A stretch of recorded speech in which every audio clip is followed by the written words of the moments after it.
When you have a rock star, a top performer, is there something that you can point to specifically that would differentiate them from the average performer or the expected performer on the floor? And the kind of ratio. So the best I've ever seen was about 2.5x the average performer.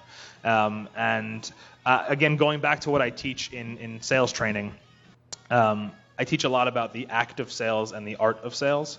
So some people just generally have the knack and the talent and the art to be a good salesperson. It can be learned, but the act of selling can be taught to anybody if you're willing to learn how to do it.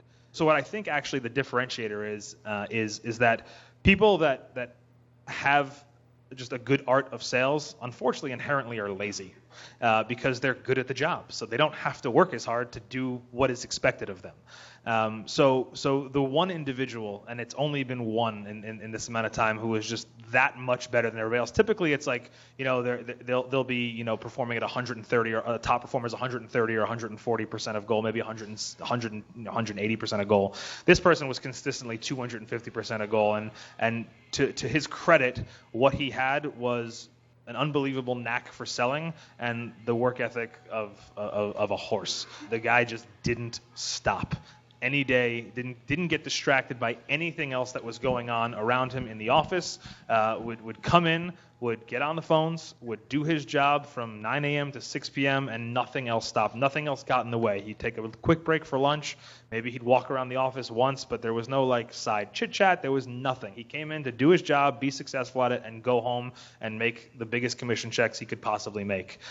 So I think the answer to the question is that the differentiator to me is that it comes down to work ethic and the willingness to put forth the effort. And like I said, typically what you'll find happen is that if you set a goal, human nature is to come within just about 85 to 90% of that goal, and then they kind of know that they're safe and they're not going to lose their job over that. So when people sort of find what it takes in order to be at that level and never have to really worry, that's about as hard as they'll ever work. And so that's why sometimes it's important to always just keep increasing that goal so you know that you can push more and more out of people. But at the end of the day, I think all it really came down to was just the dedication and work ethic of that specific individual that just refused to do anything other than be the best that he could be at the job.